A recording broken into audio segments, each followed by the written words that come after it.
আপনাকে AI voice থেকে সালাম আদাব। আপনি যদি মুসলিম হন তাহলে আমার চ্যানেলটিকে সাবস্ক্রাইব করুন। যা আমার সাথে হয়েছিল।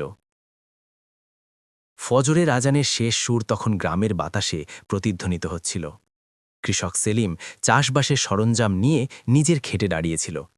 ওই ক্ষেতটি পুরো গ্রামে শেষ ক্ষেত নামে মশহুর ছিল। এজন্য নয় যে এটি গ্রামের শেষ ক্ষেত ছিল, বরং এজন্য যে যেই এই ক্ষেত নিয়ে কথা বলতো সে প্রায়ই নিজের কথা অসম্পূর্ণ রেখে দিত, যেন এই ক্ষেতের নাম নিলেই তাদের গলায় কাঁটা বিঁধতে থাকত। সেলিম একজন সাধারণ কৃষক ছিল, যার দুনিয়ায় ছিল শুধু তার ছোট বোন নূর আর তার দুটো বলদ। সে ক্ষেতে রোজকার মতো লাঙল চালাচ্ছিল। আজ মাটি কিছুটা অদ্ভুত ছিল, নরমও ছিল আবার ভারীও, যেন মাটি নিচ থেকে কোনো কিছুকে শক্ত করে ধরে রেখেছে। হঠাৎ লাঙল কোনো ধাতুর সাথে ধাক্কা খেল। সেলিম ঝুঁকে মাটি সরালে ভেতর থেকে রূপোর মতো চমকানো এক অদ্ভুত পাথর বেরোল। সে পাথরটি হাতের তালুতে রাখল। সেটি বরফের মতো ঠান্ডা ছিল, কিন্তু তার চমক সেলিমের চোখ ধাঁধিয়ে দিচ্ছিল। সে নিজেকে প্রশ্ন করল, এই পাথর এখানে এলো কি করে? সে ওটিকে নিজের ময়লা পকেটে ভরে নিল। পাথরটি পকেটে ভরেই তার মনে হল পকেটের ওজন যেন কয়েক মণ বেড়ে গেছে। সে ভাবল, এটা তো একটা পাথর মাত্র, এত ভারী কেন? সেদিন গ্রামের পথে তার সবকিছু স্থির আর পুরনো মনে হচ্ছিল, যেন পুরো গ্রাম কোনো পুরনো ছবিতে বন্দী হয়ে গেছে। সন্ধে নামছিল যখন সেলিম বাড়ি ফিরিল। নূর রান্নাঘরে রুটি বেলছিল। মাটির উনুন থেকে ওঠা ধোঁয়া ঘরে ছড়িয়েছিল। সেলিম ওই চনকানো পাথরটি বের করে টেবিলের ওপর রাখল। নূর পাথরটি দেখা মাত্রই তার হাত থেকে রুটির লিচি পড়ে গেল। তার মুখ একেবারে সাদা হয়ে গেল এবং সে চুপ হয়ে গেল। নূর কাপা গলায় বলল, আমি আগেও দেখেছি।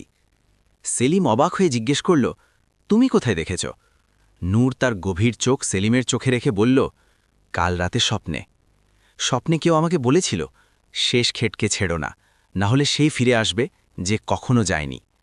সেলিম জোরে হেসে উঠল, পাগল তুমি, স্বপ্ন স্রেফ খেয়াল হয় নূর। কিন্তু নূরের মুখ গম্ভীর ছিল।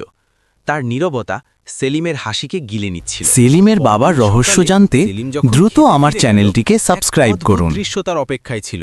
যেখানে কাল সে মাটি খুঁড়েছিল সেখানে জমি একেবারে সমান আর সমতল ছিল, যেন রাতে কেউ ওটা আবার ভরাট করে দিয়েছে। সে পুনরায় লাঙল চালাল। এবার মাটি থেকে আরও একটি চমকানো পাথর বেরোল। সেলিম এবার ঘাবড়ে গিয়ে বিড়বিড় করল, এটা তো কোনো গণ্ডগোল মনে হচ্ছে। সে মাটি থেকে দ্বিতীয় পাথরটি তুলতেই কানের কাছে এক ফিসফিসানি শুনতে পেল, ফিরিয়ে দাও, চাপা দিয়ে দাও। সে চমকে পেছনে তাকাল, কিন্তু সেখানে কেবল শান্ত ক্ষেত আর উড়ন্ত ধুলো ছাড়া কিছুই ছিল না। সে ভাবল হয়তো ক্লান্তির ফল, কিন্তু বাড়ি ফিরে দেখল নূর সেই পুরনো গান গাইছে যা তাদের ঠাকুমা গাইতেন, অথচ নূরের মনেই নেই সে এই গান কোথায় শিখেছে। সেলিমের দ্বিধা আরও গভীর হতে থাকল। পরদিন সেলিম যখন খেতে পৌঁছাল তার হৃৎস্পন্দন তীব্র ছিল। সে আসলে আতঙ্কিত ছিল, কিন্তু তার ভেতরে এক অদ্ভুত কৌতূহল কাজ করছিল। সে লাঙল চালানো শুরু করল। প্রতি মুহূর্তে তার নজর মাটির ওপর ছিল। তার মনে হচ্ছিল এখনই লাঙল কোনো শক্ত জিনিসে ধাক্কা খাবে, এখনই মাটি থেকে সেই রূপলি চমক দেখা দেবে আর সময় থমকে যাবে। দুপুর গড়িয়ে গেল, কিন্তু মাটি শান্ত ছিল।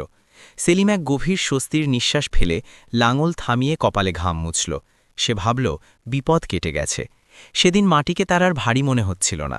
সন্ধ্যায় বাড়ি ফেরার সময় তার মনে হল মাথার ওপর থেকে যেন কোনো বড় বোঝা নেমে গেছে। সে নূরকেও হাসি ঠাট্টায় ভোলাল, কিন্তু সে ভুল ছিল। পরদিন যা হলো তা তার কল্পনাতেও ছিল না। সূর্য তখনও পুরোপুরি ওঠেনি। সেলিম ক্ষেতের দিকে চলতে শুরু করল, কিন্তু ক্ষেতের সীমানায় পা রাখতেই তার শরীরে এক ঠান্ডা স্রোত বয়ে গেল। দূর থেকে সে ক্ষেতের মাঝখানে এক অদ্ভুত রূপুলি চমক দেখতে পেল। কাছে যেতেই তার দম আটকে এলো। লাঙল চালানোর দরকারই পড়েনি, মাটি নিজে থেকেই ফেটে গিয়েছিল, যেন জমি সারা রাত কোনো গভীর কষ্টে ছটফট করেছে। আর সেই ফাটলের মাঝখানে তৃতীয় পাথরটি অর্ধেক বাইরে বেরিয়েছিল। সেলিম সেখানে স্তম্ভিত হয়ে দাঁড়িয়ে রইল। কালকের স্বস্তি এক পলকে উধাও হয়ে গেল। সে অনুভব করল ক্ষেত যেন তাকে দেখে হাসছে। পাথরটি সে এখনও ছুঁয়েও দেখেনি। হঠাৎ দুপুরবেলাতেই সন্ধ্যের অন্ধকার ঘনিয়ে এলো। তৃতীয় পাথরটি হাতে আসতেই সেলিমের এমন দশা হল যে তার নিজের অস্তিত্বের ওপর সন্দেহ হতে শুরু করল। তার মনে হল ক্ষেতের মাটি ধীরে ধীরে দলদলের মতো তার পা গিলে খাচ্ছে। সে চিৎকার করতে চাইল, কিন্তু গলা দিয়ে শব্দ বেরোল না। সে পালাতে চাইল, কিন্তু তার পা মাটিতে আটকে গিয়েছিল। সে প্রথমবার অনুভব করল সে এমন এক শক্তির সাথে লড়াই করছে যা তার বুদ্ধির বাইরে। সেই রাতে নূর আবার স্বপ্ন দেখল। এবার গলার স্বর আরও পরিষ্কার ছিল। জড়ো হতে দিও না, না হলে বন্দিশালার দরজা খুলে যাবে। সকালে সে সেলিমকে সব জানাল এবং সেলিমের চিন্তা আরও বেড়ে গেল। চতুর্থ পাথর পাওয়া সেলিমের জন্য কেয়ামতের চেয়ে কম কিছু ছিল না।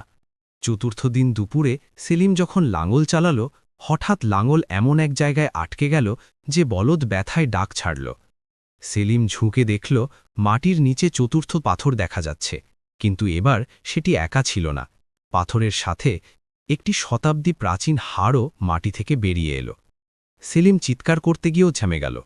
তখনই সে নিজের পেছনে দীর্ঘশ্বাসের শব্দ শুনতে পেল। সে ঘাবড়ে গিয়ে পেছনে তাকালে দেখল বাবা করিম দাঁড়িয়ে আছেন। তার মুখ বুলিরেখায় ভরা ছিল, যেন প্রতিটা ভাঁজে এক শতাব্দীর গল্প লুকোনো। তার চোখ সাদা আর পাথুরে ছিল, কিন্তু তাতে এক অদ্ভুত সহানুভূতি ছিল। বাবা করিম বললেন, আমি তোমাকে থামিয়েছিলাম সেলিম।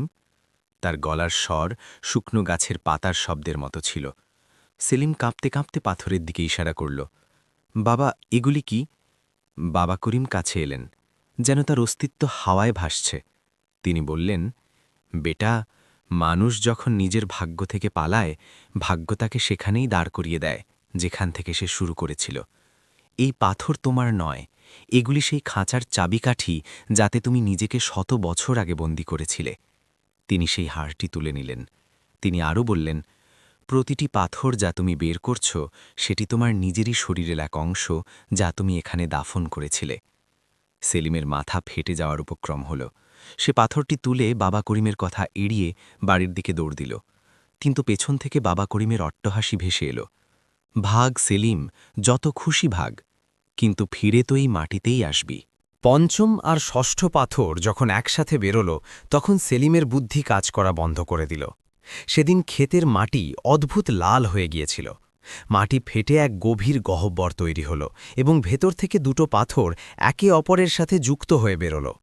সেগুলি ছোঁয়া মাত্রই সেলিমের মনে হল শতাব্দীর আর্তনাদ তার মাথায় ঢুকে পড়েছে। সে দেখল ক্ষেতের চারপাশে তার নিজের মতোই ছায়া দাঁড়িয়ে আছে, যারা পুরনো আমলের পোশাক পরা। নূর এবার কথা বলা বন্ধ করে দিয়েছিল। সে শুধু সেলিমকে দেখত আর কাঁদত। কোনো কবিরাজ তাকে দেখতে রাজি ছিল না। সবাই বলতো এটা শেষ ক্ষেতের ব্যাপার। দুদিন পর সেলিম আবার ক্ষেতেলালে দেখল বাবা করিম সেখানে দাঁড়িয়ে আছেন। অদ্ভুত ব্যাপার হল, মাটির ওপর তার পায়ের কোনো ছাপ ছিল না। বাবা করিম বললেন, যতগুলো পাথর বেরিয়েছে সব নিয়ে এসো। যখন 7টি পাথর মিলে যাবে তখন সব শেষ হয়ে যাবে। সেলিমের বুক কেঁপে উঠল, কারণ তার কাছে ইতিমধ্যে 6টি পাথর ছিল। সেই রাতে নূর দেখল ডিব্বা থেকে 6টি পাথরই উধাও। সে দেখল সেলিম ঘুমের ঘোরে ক্ষেতের দিকে যাচ্ছে। তার হাতে 7ম পাথরটি ছিল। নূর চিৎকার করে ডাকল, কিন্তু সেলিম বলল, দেরি হয়ে গেছে নূর, দরজা খুলে গেছে। সকালে সেলিমের কিছু মনে ছিল না, কিন্তু খেতে গিয়ে দেখল 7টি পাথর একটি বৃত্তাকার গোল হয়ে রাখা আছে এবং মাঝখানে একটি পুরনো সিন্দুক। সিন্দুকটি খুলতেই ভেতরে একটি পুরনো ছবি বেরোল। ছবিতে 3 জন ছিল, সেলিম, নূর আর বাবা করিম। কিন্তু ছবিতে 70 বছর আগের তারিখ লেখা ছিল। নিচে লেখা ছিল, যেই 7টি পাথর জমা করবে সে সময়কে পুনরায় খুলে দেবে। তখনই পেছন থেকে বাবা করিমের গলা শোনা গেল, এখন তোমার সব মনে পড়বে। বাবা করিম চোখের জল ফেলে বললেন, তুমি আমাকে চিনতে পারছ না, কিন্তু আমি তোমাকে চিনে ফেলেছি, কারণ 70 বছর আগে তুমিই ছিলে বাবা করিম। সেলিমের চোখের সামনে সব কিছু ভেসে উঠল। তার মনে পড়ল সে একজন বৃদ্ধ ছিল যে নিজের বোন নূরের মৃত্যুকে আটকানোর জন্য এই পাথরগুলো মাটিতে পুঁতেছিল, যাতে সময় থমকে যায়। কিন্তু সময় ভেঙে গেল এবং তারা 3 জন এক অন্তহীন চক্রে ফেসে গেল। নূর সবসময় যুবতী থাকত। সেলিম প্রতি 70 বছর পর আবার যুবক হয়ে জন্ম নিত, আর বাবা করিম সবসময় বৃদ্ধ থাকত, যাতে পরের বার সেলিমকে এই ভুল করা থেকে আটকাতে পারে। কিন্তু প্রতিবারই সেলিম বোনের মায়ার অন্ধ হয়ে একই সিদ্ধান্ত নিত। বাবা করিম বললেন, সেলিম, যদি তুমি পাথরগুলো ভেঙে দাও তবে সময় ঠিক হয়ে যাবে, কিন্তু তখন নূর বৃদ্ধা হয়ে যাবে, তার সময় ফুরিয়ে যাবে, আর আমিও শান্তিতে মরতে পারব। সেলিম নূরের দিকে তাকাল। নূর এই বন্দি দশা থেকে মুক্তি চাইছিল। সে বলল, ভাই, আমি ক্লান্ত হয়ে গেছি, আমাকে বৃদ্ধ হতে দিন, আমাকে মৃত্যুর কাছে যেতে দিন। এই চিরযৌবন এক সাজা।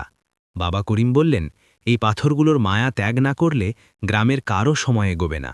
কোনো বাচ্চা বড় হয় না, কোনো গাছে ফল ধরে না। সেলিম একটি পাথর তুলে ভাঙতে গেল, কিন্তু নূরের মায়াবী মুখ দেখে তার হাত থমকে গেল। সে বুঝল, যতক্ষণ তার মনে নূরকে হারানোর ভয় থাকবে ততক্ষণ এই পাথর ভাঙবে না। সে দেখল তার হাতেও সেই একই চিহ্ন ফুটে উঠছে যা বাবা করিমের হাতে ছিল। সেলিম বুঝল সে এবার বাবা করিম হওয়ার পর্যায়ে প্রবেশ করছে। সে পাথরগুলো তুলে নিয়ে চুমু খেল আর কাঁদতে কাঁদতে বলল, পরের বার নূর, পরের বার আমি নিশ্চয়ই সাহসী হব, এবার আমাকে ক্ষমা করে দাও। সে মাটি খুঁড়ে পাথরগুলো আবার পুঁতে দিল। বাবা করিম এক দীর্ঘশ্বাস ফেলে বললেন, তুমি আবার সেই একই ভুল করলে সেলিম। সেলিম কাঁদতে কাঁদতে বলল, হয়তো কিছু জিনিস ঠিক না হওয়াই ভালো, আমি ওকে হারাতে পারব না। মাটি ভরাট করতেই এক তীব্র আলো জ্বলে উঠল। সেলিমের স্মৃতি আবার মুছে গেল। নূরের মুখের চিন্তার ছাপ উধাও হয়ে গেল এবং সে আবার সেই হাসিখুশি ছোট বোন হয়ে গেল। বাবা করিম উধাও হয়ে গেলেন এবং সেখানে একটি পুরনো ছায়া রয়ে গেল। পরদিন সকালে আকাশ পরিষ্কার ছিল। সেলিম খেতে লাঙল চালাচ্ছিল। মাটি থেকে একটি চমকানো পাথর বেরোল। সে অবাক হয়ে জিজ্ঞেস করল, এই পাথর এখানে এলো কি করে? পেছন থেকে নূর ডাকল, ভাই, রুটি খেয়ে নাও। আর ক্ষেতের কোণে এক নতুন বৃদ্ধ মানুষ রোদে বসে তাদের দেখছিলেন। লোকেটাকে বাবা করিম বলতে শুরু করল। সময় আবার রিসেট হয়ে গিয়েছিল। এক ভাইয়ের ভালোবাসা পুরো মহাবিশ্বকে আবার সেই চক্রে বন্দী করে দিয়েছিল।